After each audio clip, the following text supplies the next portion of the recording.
So, hello everyone, and welcome to the launch webinar of the European Cybersecurity Mapping 2025 from the European Champions Alliance in collaboration with InCyber Forum Europe. We are really happy to see you today. You see a couple of people on the screen.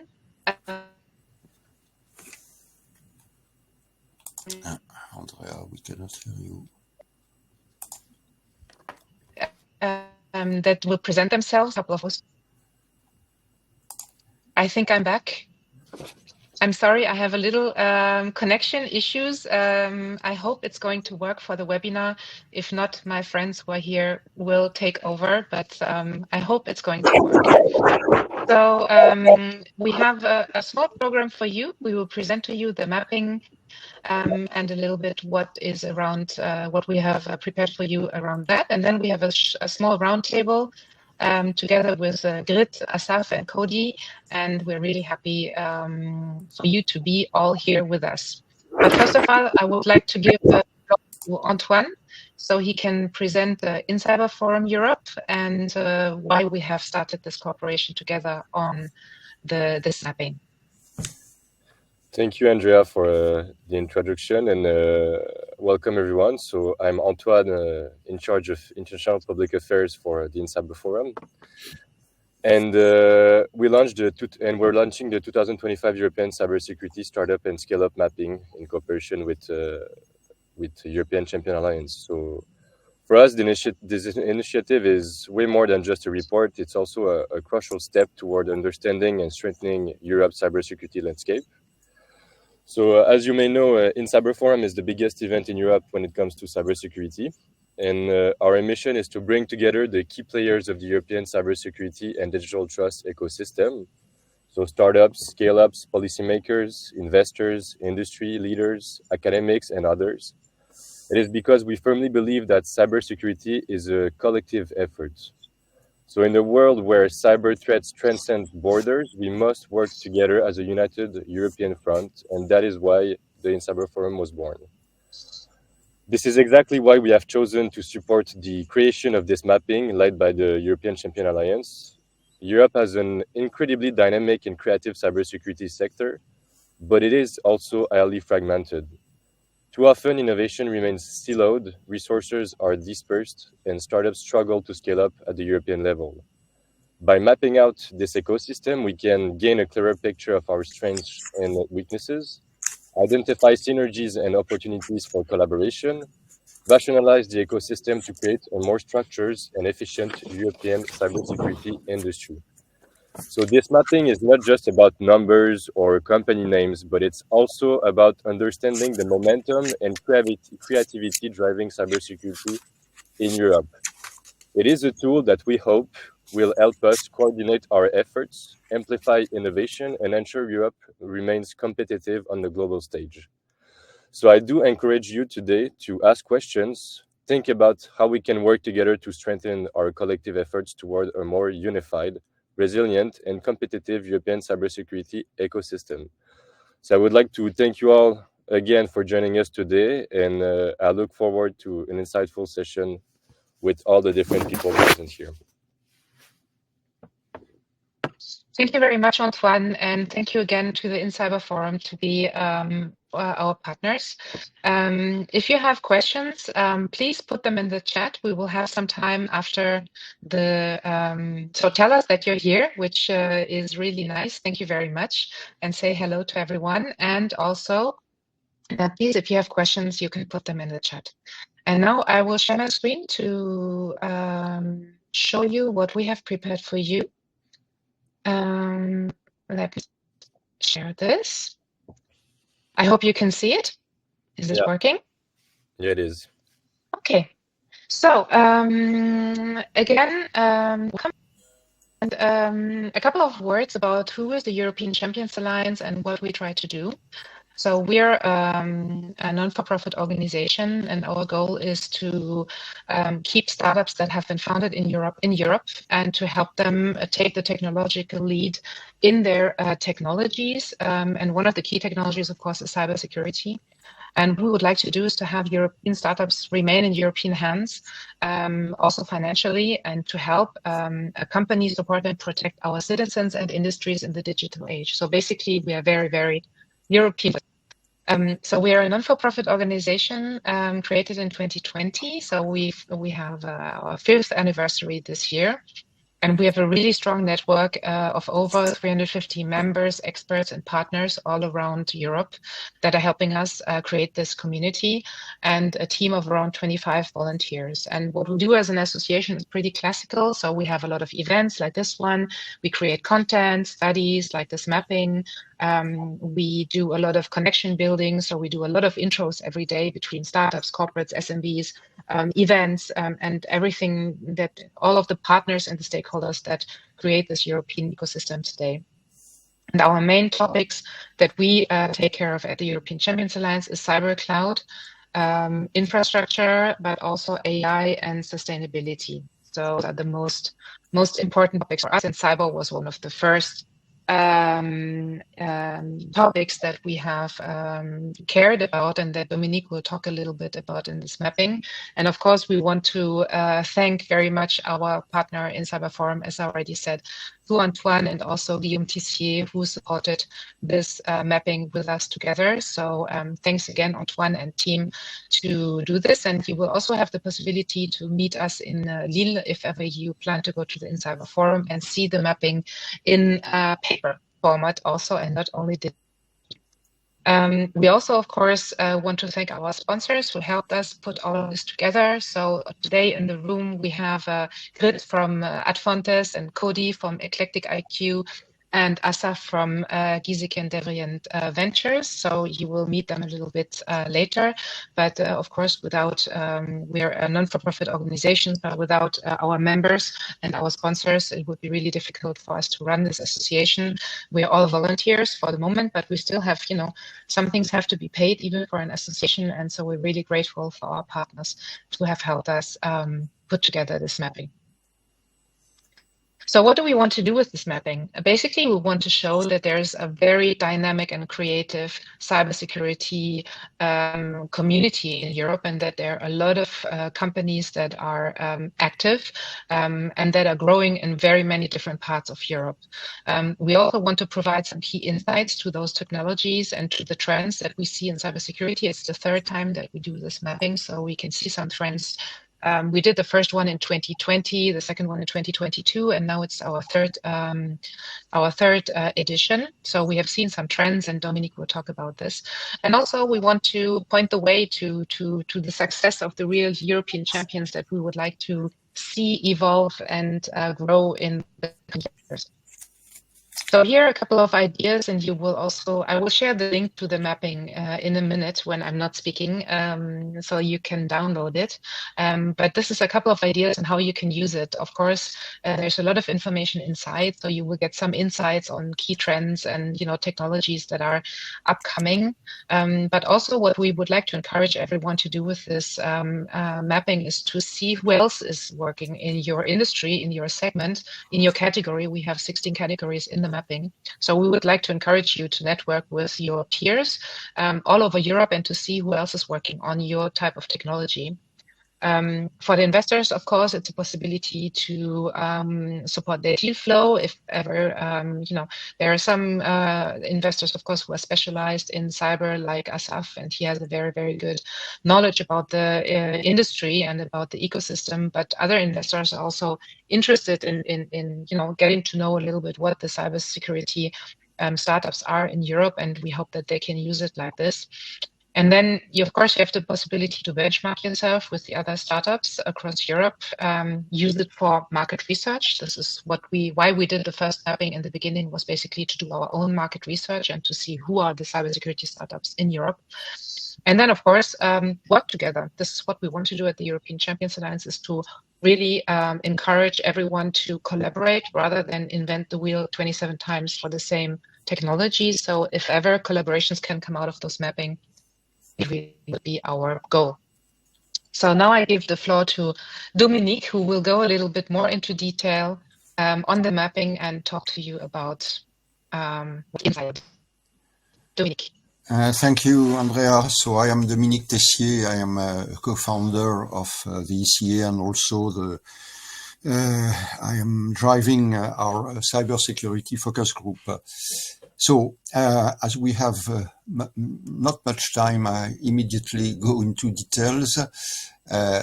You can see the main figures. It's a summary. You can see we have 828 companies, vendors, only vendors. We don't have service companies, for instance, on this mapping. Out of them, 194 are Scaleups, and the rest, 633, are startups. I don't need to comment on the difference between startup and Scaleups. What's interesting is that, as you can see in the table, which is, well, on my screen, it's on the right. So I assume it's the same for yours. No part of the threat landscape is uncovered by European vendors. We really have a dynamism, and we can see that we have active company in all sorts of domain of cybersecurity.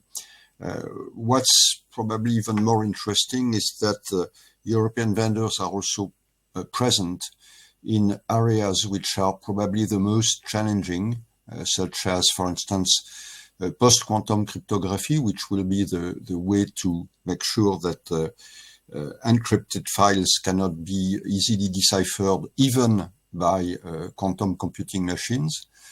We have a strong presence, we have a strong European presence in XDR, so the capability to detect and stop and respond to attacks, even zero-day attack. We have also presence in OT security, supply chain vulnerability assessment, which is, as you can have seen from big attacks surging in the 2023 and 2024, which is really a domain of concern. This is, as I said, a very dynamic landscape with something like 80% more companies between 2022 and 2024. A part of them in the mapping is due to the fact that we have extended the mapping to more countries.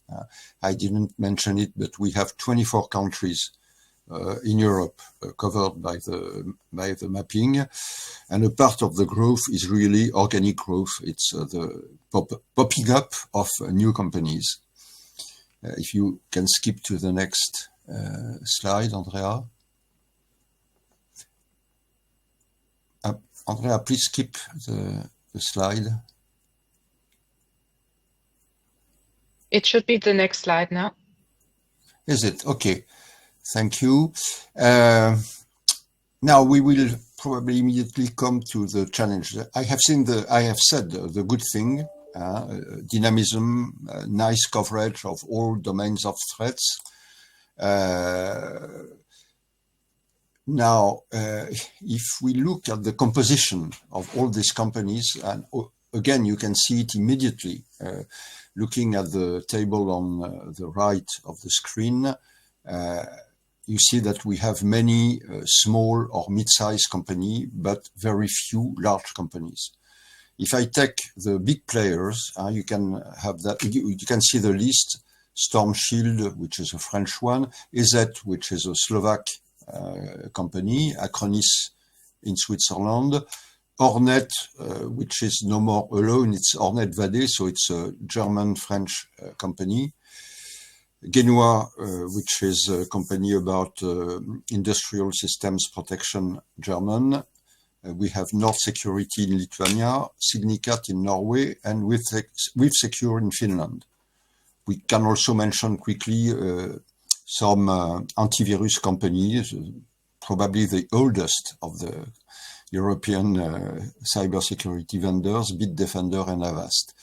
But that's finished. And if on the table you can see number of employees, but if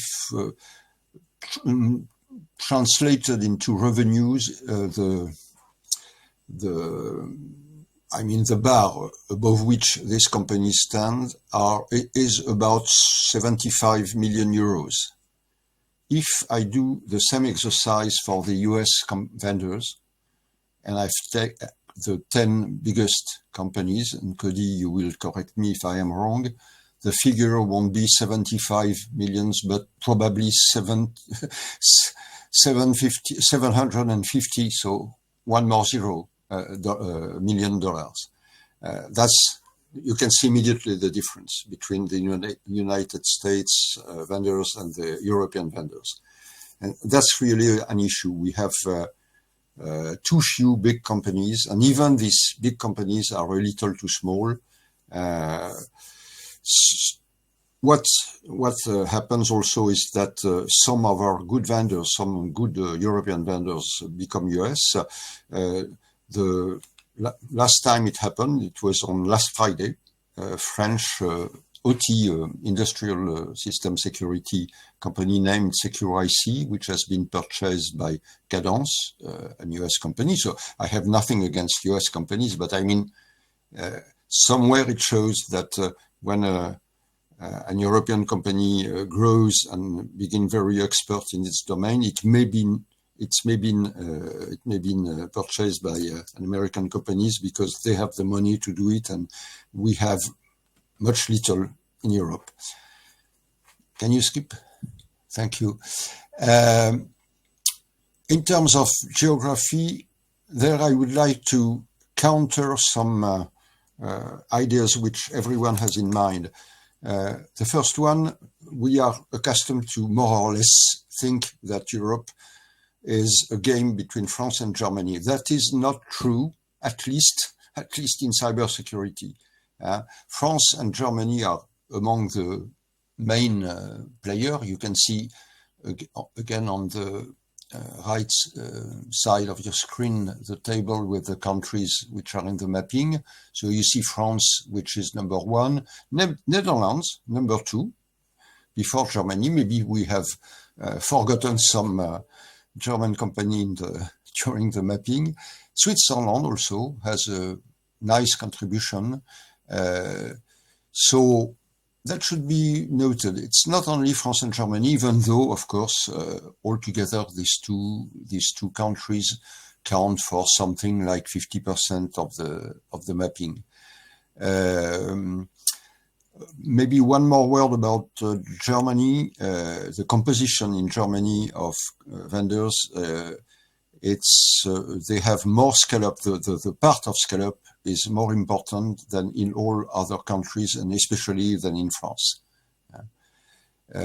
Also, I would like to mention that areas in Europe as Baltics, Central and Eastern Europe are very active, not by the number of their company, even though if you look at Estonia, for instance, it's a nice score, even also Poland, but by the size. Probably most of the biggest cybersecurity vendors come from Baltics, Central and Eastern Europe. So for us, Western European, we have to be a little modest seeing that. And as I said, limited activity in Ireland, Romania and Slovakia, but Slovakia has two Scaleups, including EZ, which I mentioned earlier on, which is the biggest of all the companies on our mapping. Can you skip, please?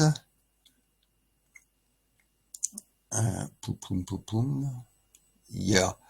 So the three main categories, we have classified all companies depending on the main category of their product. Of course, we have a lot of companies which have more than one product, so that cover different categories. When I say categories, for instance, you can see three of them here: threat management, cloud and data protection, and identity and access management.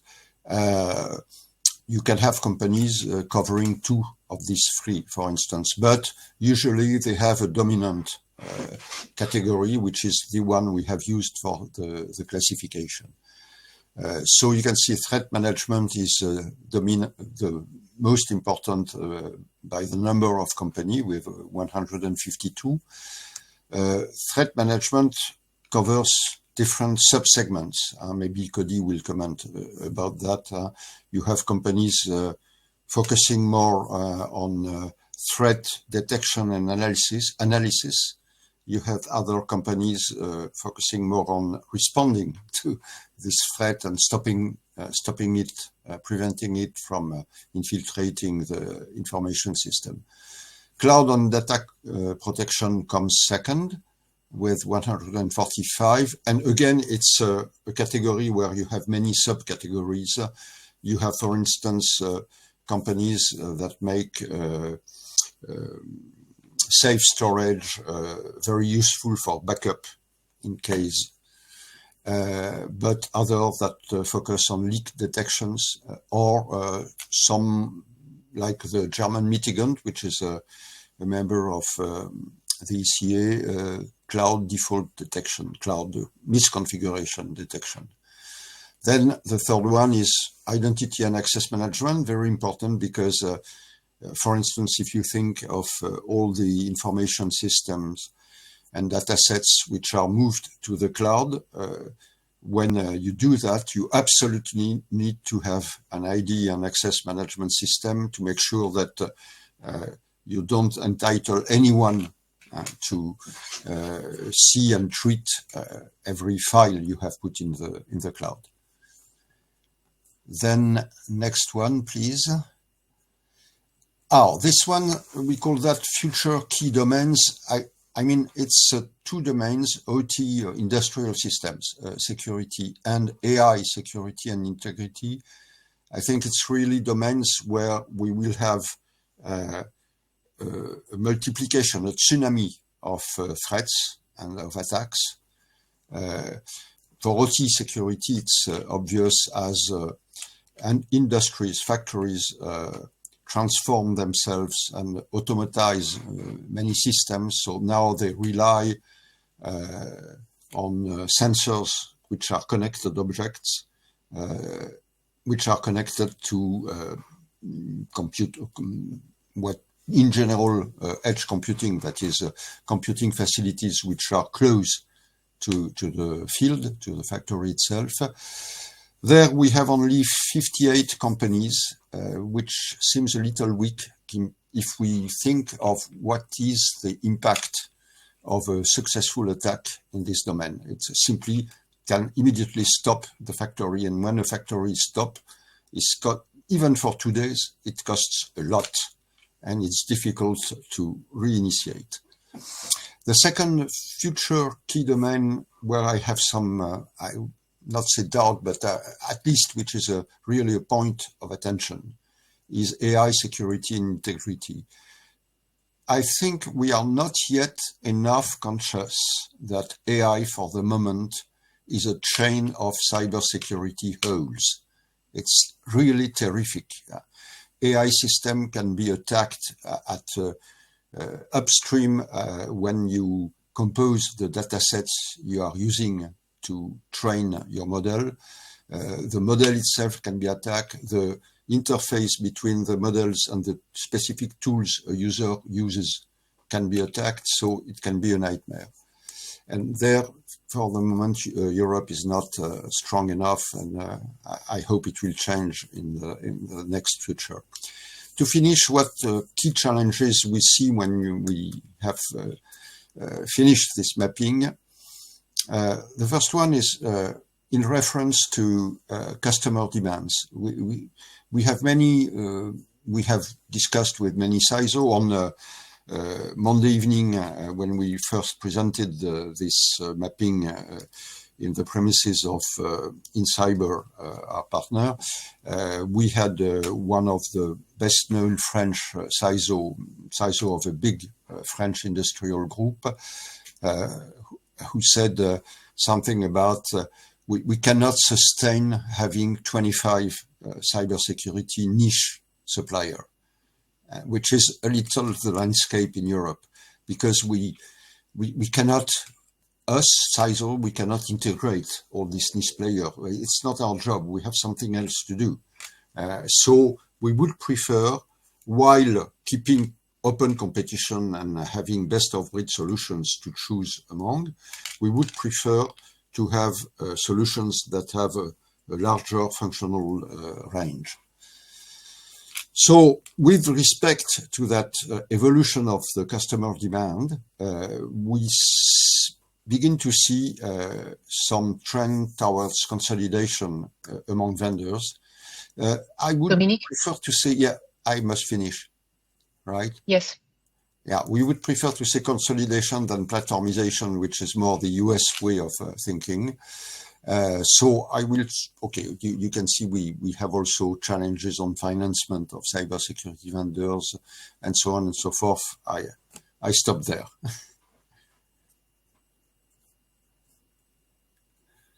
So who comes? Last. This the last slide. So thank you, Dominique, and I'm sorry. Of course, we have little time, but I just shared the link of if you would like to become a member, because those of the European Champions Alliance, because those discussions, we have them very often, and we think that we should unite our efforts across Europe. And if you want, you can really join us and continue this conversation. We had a physical meeting hosted by InCyber Europe this week in Paris, and we had to stop the roundtable also because we had but we still had like 20 or 30 questions left in the room. So I think there's a lot of things to discuss. So become a member and you can continue. So I just wanted to show you two other things that are happening at the European Champions Alliance in the next coming months. So we will have one event in Darmstadt in 10 days from now, where we talk a lot about also cybersecurity, cloud, AI, so a lot of topics that we have also seen in the mapping will be addressed there. So if you are around and if you are interested, you can come. You can see here the QR code and you can have a look at our program if you want. And then if you want to come to the InCyber Forum, as Antoine said in the beginning, of course, you can have a booth. But I think there's not so much space left as far as I've understood. So you can contact them. And if there's no space, you can find the space with us. So we have a small booth. It's not that small. It's 50 square meters and we have 10 companies. So we still have 2 places left. So if you're interested to come to InCyber Forum and be on our booth of the European Champions Alliance, then you are very welcome. You can contact me at any time and I will be happy to show you. And now we will go to our roundtable. And thank you very much again, Dominique, for your presentation, and also Antoine. And now I would like to give the word to Asaf, Cody, and Grit for our roundtable on the topic of European cybersecurity, of course, and how to build European champions in cyber. So first of all, I would like to ask you to present yourself in just 1 minute, maybe, starting, of course, ladies first with Grit. Maybe please present yourself in a minute. Yeah, very happy to be with you tonight. My name is Grit. I'm a French-German lawyer since something like 20 years. So I spent 15 years in Paris and the last 5 years with very much known European Scaleup, Dr. Lib, where I were a group DPO for the last years. And today, since 1 year, I'm back to the lawyer's job. So I'm leading the data privacy and cybersecurity practice of Ad Fontes, which is a firm based in Berlin and Paris.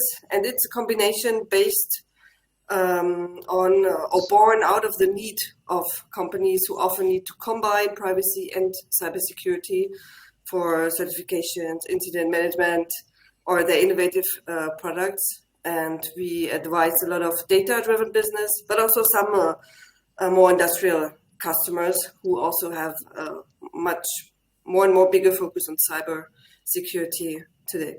But we'll talk about that certainly later. Yes, thank you. Cody. Yes, thank you. So thank you, as always, for hosting. Indeed, my name is Cody Barrow. I am the CEO of Eclectic IQ, and we do cyber threat intelligence services. We are European native, but as you can probably detect by my accent, I am an American, although these days you can't really tell. A lot of people have an American accent.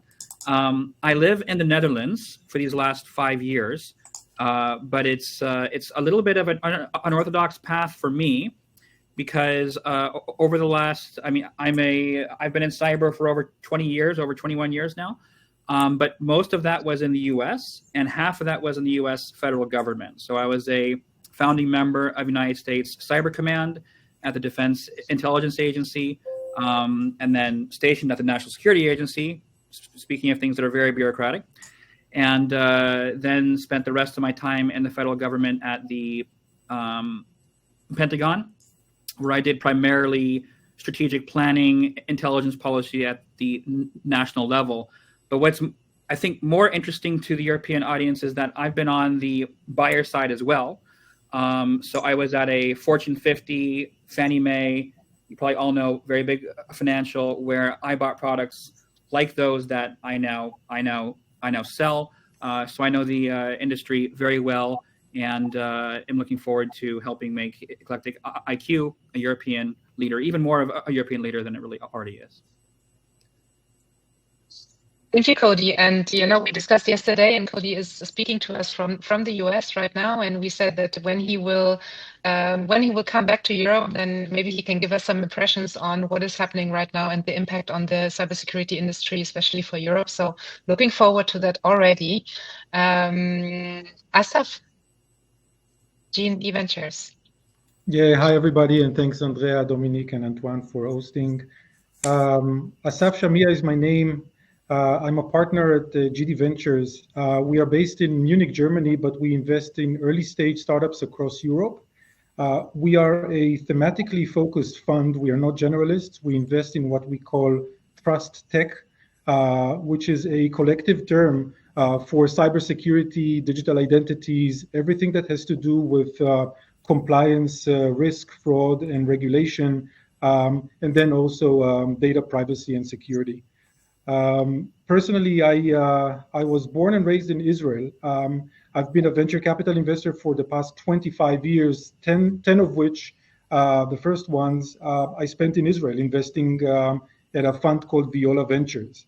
And then I relocated with the family to Germany. That was 14 years ago, long time already. But very interesting for me to kind of compare the Israeli DNA and playbook on how to create and launch global startups, especially in cyber, with those that I'm currently focused on in Europe. Maybe we can talk more about this in the roundtable. I'm going to just put my LinkedIn profile in the chat, and I invite anyone who wants to connect just to click the link. Yes, so I shared the link, the links to the websites of all of our speakers, so you can have a look on what they do, what they're talking in the roundtable. So the first couple of minutes I would like to spend understanding a little bit the current landscape, and starting with you, Asaf, actually. So I would like to know from your perspective as a venture capitalist, highly specialized in cyber, so the ecosystem really well. What are the key factors for you that make European cybersecurity startup worth investing in? What are you looking at when you look at investment opportunities? And what are the gaps that you see in the market right now where you think, okay, there's maybe something missing? Well, in terms of what we look for, I think cybersecurity is simply a private special case of B2B software, typically software in general. So the same criteria apply, right? Team, traction, market potential, and so on. I do think that the gap question is an interesting one to dig a little bit deeper, and I'll try to share my thoughts in, I don't know, 2 or 3 minutes, even though we can probably talk about this for much longer. First of all, I think we should all admit that there is a gap. Just looking at the scorecard, take any magic quadrant of Gartner at any cyber category, look at the vendors. You will find 80 to 100% of those vendors either coming from the US or Israel. Europe is largely absent from the category leadership in almost all cyber categories. And so I think it's a critical question to ask ourselves honestly, why is this the case? I want to start by saying what I don't think is the reason. Often I read about this in media or hear this from, say, policymakers, but I generally disagree.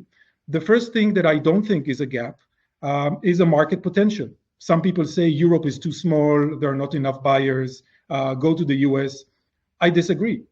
If you just look at the numbers, if you count the number of companies that are selling in terms of annual revenues more than 1 billion a year, in the US it's roughly 4,900.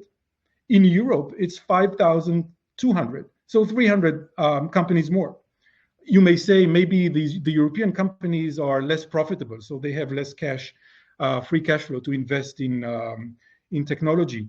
Also not true. If you compare the EBIT margins of those two regions, in the US it's roughly 8%, in Europe it's 7%, so slightly lower, but at the same ballpark. So I don't think that Europe has a market potential problem at all. The second thing I would disagree with is with people who claim that there is not enough funding in Europe, early stage funding for startups.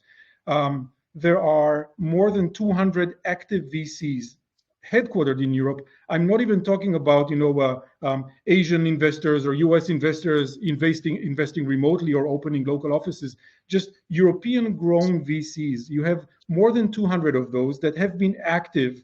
By active, I mean investing in 2 or more startups in the past year in Europe, collectively managing 17 billion or so assets under management. So if you have an idea and you try to pitch it to 200 VCs and no one is investing, that's probably not a funding problem. Putting this aside, I think it does justify an explanation of what is happening here. Why is Europe so difficult to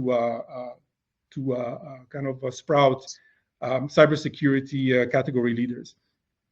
I think the first explanation that is almost trivial, and I'm sure everybody would agree on, is that unlike the US, which is a single market, one language, one regulatory regime, roughly, one culture, much easier and quicker to scale, Europe is 30 plus countries. So the EU plus the non-EU countries together. That's of course a problem. But I think it's a bit too easy to kind of land there, stay there, and use this as kind of an excuse. It's not really an excuse, but it doesn't, I think, tell the entire story, because the difficulty of scaling in Europe applies just the same for the US vendors trying to come in. But if you go to InCyber in Lille, or if you go to the ITSA in Nuremberg, and you look around, like who has the biggest booths? It's the US players, right? So they somehow find a way to scale across the European market. I think this is where European-born cybersecurity companies should be at least as good as the American ones. So I think there are other reasons. And to be very brief, I would highlight 2 of those. I think there's a demand side problem and a supply side problem playing here. The demand side problem, on the buyer side, the chief security officers, the IT managers, sometimes the heads of development, software development groups, generally tend to be far less experimental and early adopters of new technology. Much more preferring to buy, established vendors that are well covered and paid by Gartner, and leaving a lot of the startups, hoping. Compare this with the US, where it's much easier to get access to chief security officers and sell to them. It's still difficult, but comparing the 2 geographies, I think there is no real match. The question is, why is this happening? It could be partly culture, but I also think that if you look at the typical profile of the buyer in Europe, that person tend to be roughly, generally, older than his or her US counterpart, and tends to stick around, stay much longer at the current role than the Americans. Now, when you switch role to another company, you come with a fresh look, you question the existing tool set and the processes. You want to make an impact. So you are much more open-minded to adopt new technologies and innovation. If you stay in the same role for 10 plus years, you probably, you come to work and you do the same thing you did yesterday. There is much less openness to innovation. So that's on the demand side.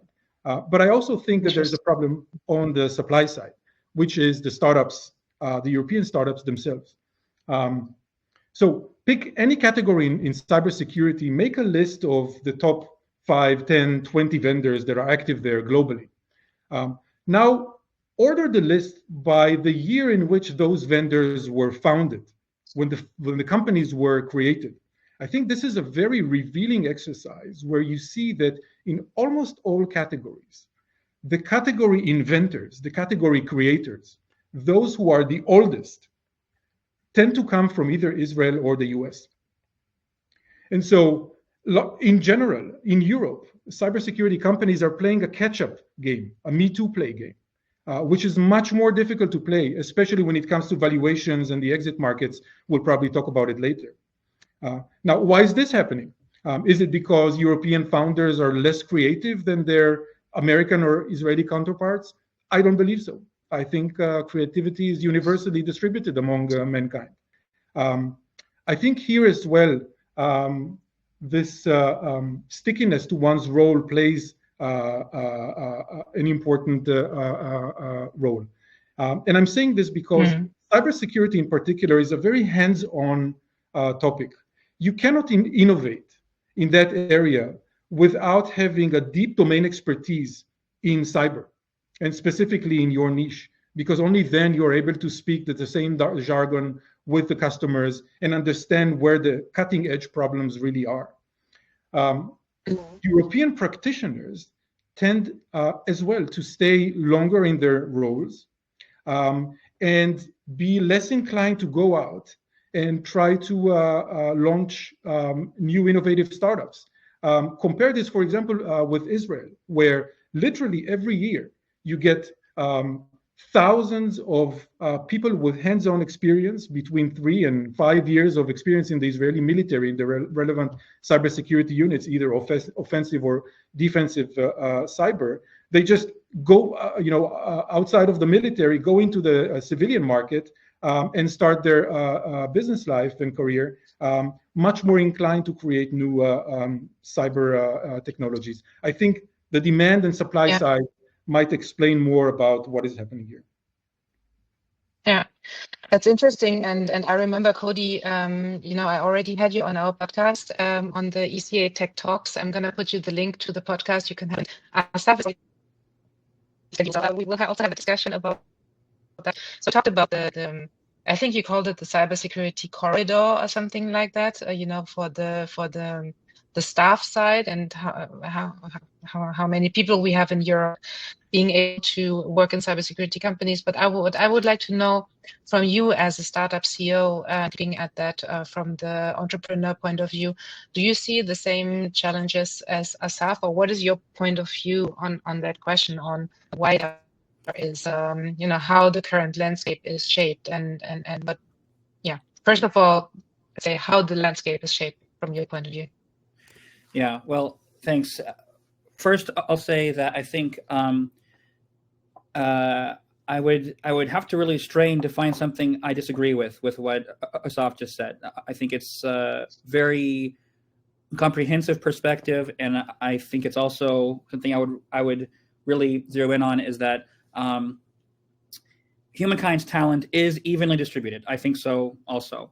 And I think that Asaf's observations about how many VCs Europe has, all true. There's no shortage of early stage opportunity, right? I think that's really shown out in the numbers. I think maybe at mid stage, Series B plus, there is a bit of a gap, but that's not the whole story. Even if you fill that gap, we see that there's actually still a value creation gap. I think that for sure you see much more risk aversion at European large enterprise CISOs and CIOs and CTOs. And we see that also, right? So we have some, I would say, champions, especially here in the Netherlands, who are very forward-thinking, very willing to adopt, for example, AI. So that's very exciting for us. But on the whole, indeed, in the US, cybersecurity leaders in large enterprises shift jobs really every 1 to 3 years, which sounds insane to a European, but is very, very normal in the US. So there's a lot of musical chairs out there, which always means a new sales opportunity for vendors. But I think the other side of what Asaf mentioned is indeed on the vendor side, on the builder side. And that's where, Andrea, you mentioned what I usually refer to as the national security pipeline.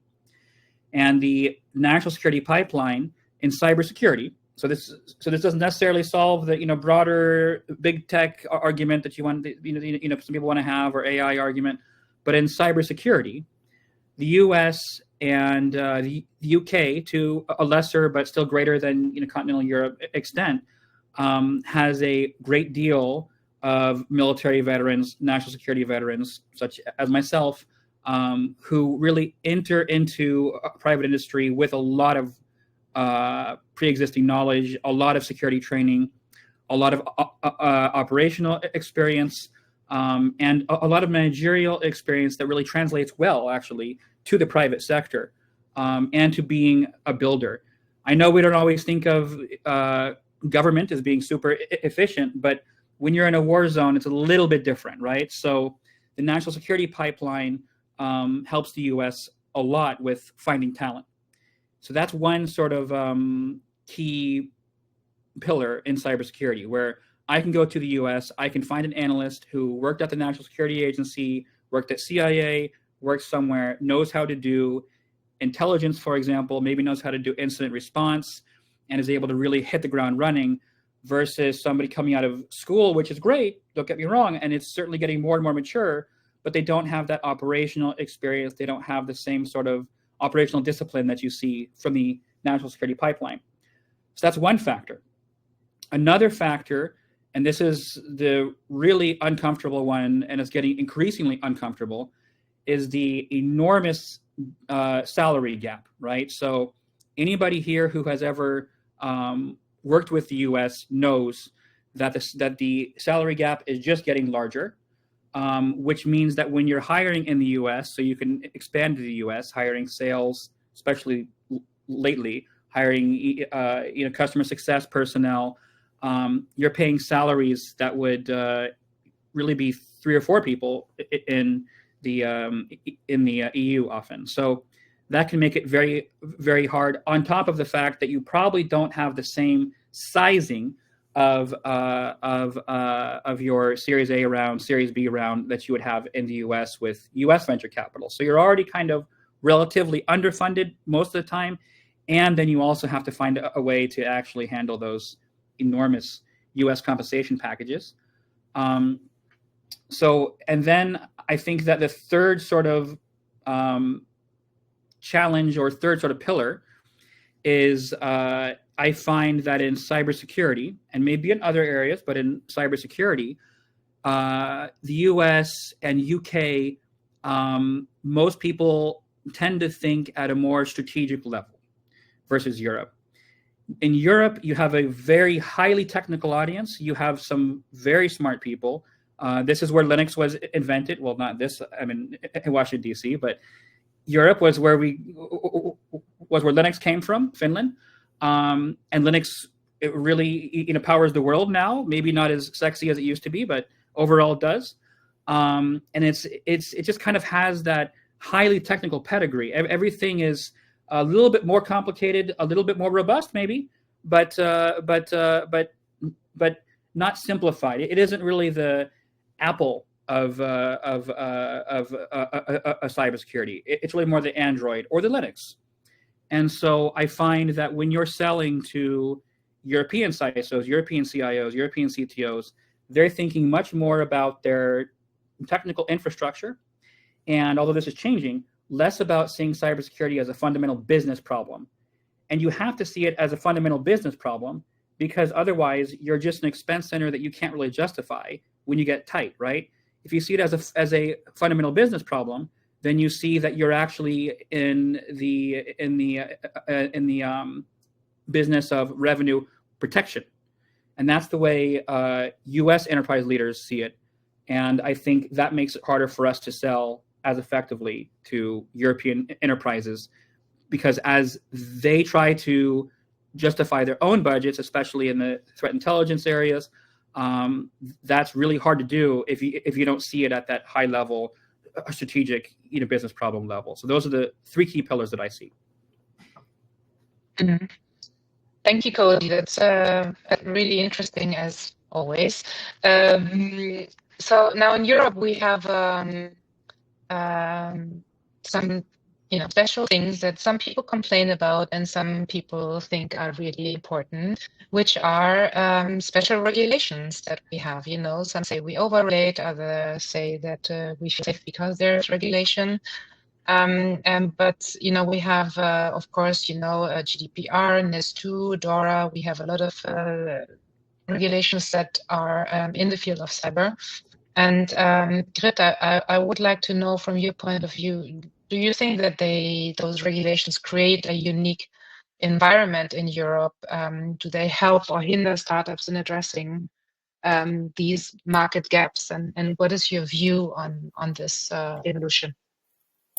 Yeah, I was expecting somehow little provocative questions, because as privacy lawyers, we hear that very often. Isn't data privacy hindering or killing the innovation, the European innovation? Well, if you put the question differently, you could also ask, is it less intense regulation which is allowing US or other big providers to grow and scale so quickly? So in Europe, it's true that we have the protection of personal data as a fundamental European right, and basically all companies, as I've said that as the beginning, it's a normal B2B business, must respond to the regulations as GDPR, but also it's not like that US providers must not respond to any kind of regulation. It's more fragmented, it's more sector specific, but it's not non-existing. In the EU, there are certainly principles like the data minimization, or data must be processed only to purposes which are priorly fixed, and transparency must be observed. So often in my practice, I see it will be not the first idea of a product or a data team for a new innovative feature or project that will go straight through. But in Europe, it's more complex. It's often about developing some kind of compliance strategies, which will then allow the company to realize their new service line. For me, that's not really hindering. I think what is hindering, and where I see companies struggle a lot to trying to assess risk, is uncertainty in the interpretation of legal framework. So which is the legal basis can I take legitimate interest or not? What do I need? How is pseudonymization or anonymization to be understood? We have a lot of progress on those kind of notions, fortunately, recently. So more in general, I think lack of harmonization within Europe between member states is creating burdens for companies, also contradictory decisions of authorities or competence strugglings that force companies to talk with different authorities in Europe and not only with one. So it's certainly this complexity is demanding and requires startups to put quite a lot of resources. But on the other hand, it can also help to create a more sustainable framework. And when I say sustainable, maybe let's have a look also at the more positive.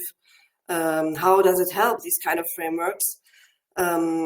Positive, I would say, it's cybersecurity is currently really in every mind. I see in my practice a real increase of companies checking in how far they are concerned by regulations like the AI Act or Cyber Resilience Act or the NIST 2 that you mentioned, Andrea.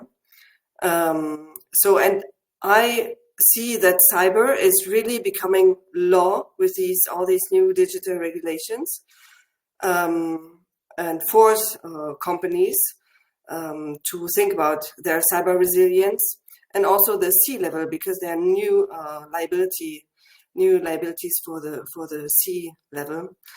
Well, now there's no Buy Europe obligation in all these regulations. So I think EU providers, those who are on your list, more than 800, should still take these European regulation, like privacy and other, as an element to distinguish themselves from US providers, to create more trust.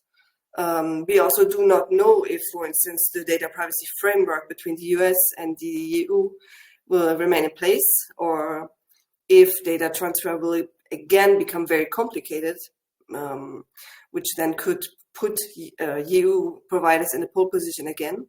So I think in their strategy and also in their communication approach, the EU providers should take these regulations as a positive element. So I try to be positive, as Asaf was, and less see it as a burden, turn it into an advantage. Well, thank you, Grit. And preparing for this roundtable, of course, we had like 100 more questions that we could ask and answer. But I'm looking at the time, and maybe what would be good from our three panelists would be to have a little bit, and I like very much, Grit, that you are taking the positive side of things and to see the glass half full. So maybe Asaf, Cody, and also Grit, you can give us like your, if you would, if you had a wish for the European tech ecosystem, one wish free for the European tech ecosystem in cyber, then maybe what would it be? In a very brief statement, so that we can, finish the podcast, the roundtable in time. And as we see, there are a lot of questions, so we need to do this kind of session again. But Asaf, do you want to start? Sure. Maybe I can talk about what would be an ideal kind of mindset of a startup that I would really like to see more coming out of Europe. And this is really what I'm looking for. I would highlight three attributes or characteristics. The first one is to try and not play the Me Too game, but to try and invent new categories, to think broadly, out of the box about existing problems, instead of looking, across the pond and see what the American colleagues are doing and trying to, do a regional game locally. That's the first one. The second one is to have a global orientation from day one. Too many startups in our pipeline are starting, say, in France or in the Baltics or in Spain, and then they say, we get our first customers here and then we expand. The problem with this strategy is that during the first years, you create a certain DNA of a startup, the language in which you speak both internally in your emails and externally to the outside world. I'm hinting, for example, to that small button on the upper right corner in many startup websites that you go there, you find it in German or in Spanish, and then you have to click English in order to to understand what's going on there. And I think that DNA makes it much more challenging and difficult to change over time and create this kind of global orientation. So that's the second thing I would strongly wish.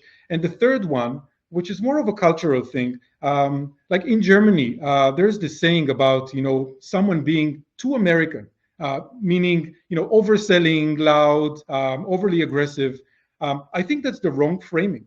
I think that Europeans tend to be overly modest, both in the way they communicate to the outside world, what they do in very simplified terms. I fully agree with Cody here, both to investors and to potential buyers, but also not to be shy or overly modest when you stand in a booth, when you give a presentation, when you do your marketing campaigns, to be more competitive and more aggressive about it, because that's the world we're living in. That's the only way to win. You don't need a lot of money to do that. It's really a mindset thing. So those three things: global orientation, aggressive competitiveness, and category leadership, are the things that I wish we would see more in Europe. Let's do it. Cody, what do you think? Thank you, Asaf.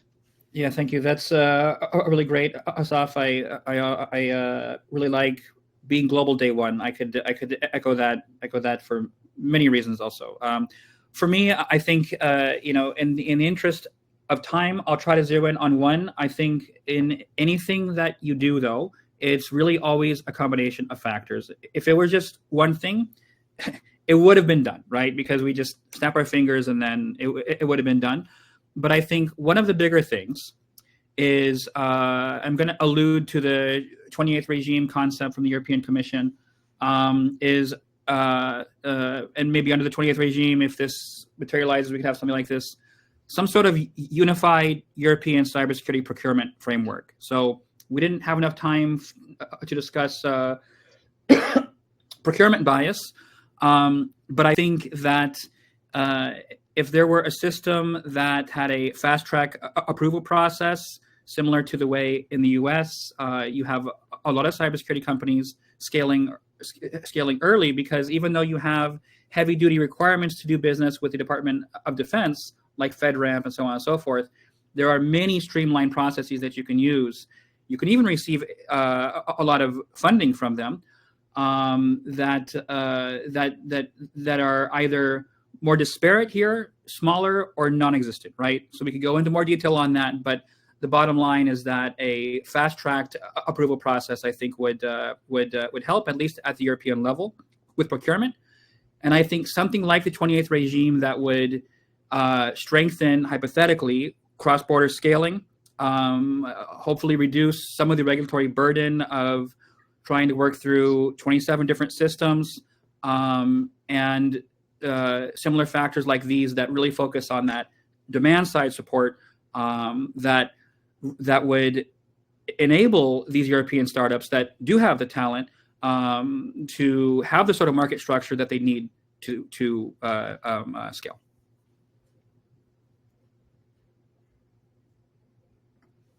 Thank you, Cody. And last but not least, Britt. Yeah, not so much to add to this. So also I wish don't agree that the European regulation is hindering your innovation. Be creative, and will be more long-lasting than other innovation. Maybe also use existing programs. There's so much, like the Euro-Alliance or the French Tech, to get access to new R&D capacities, to funding, etc.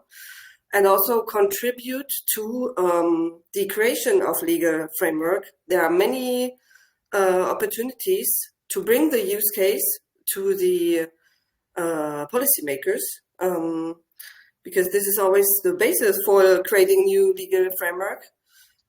So contribute to that. Yeah, that's all. Okay.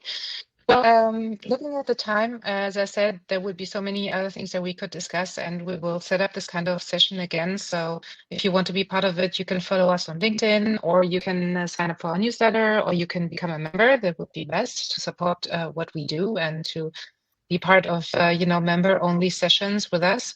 I would like to thank everyone for being here. Grit, of course, Dominique, Antoine, Asaf, Cody, thank you very much for taking the time. So we're talking from Berlin. I don't know, Asaf, where are you today? In Munich. So we have Berlin, Munich, Washington, Paris.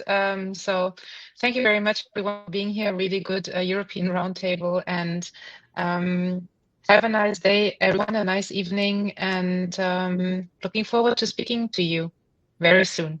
Thank you very much. All right. Thanks a lot. Thanks a lot. Bye-bye. Bye-bye.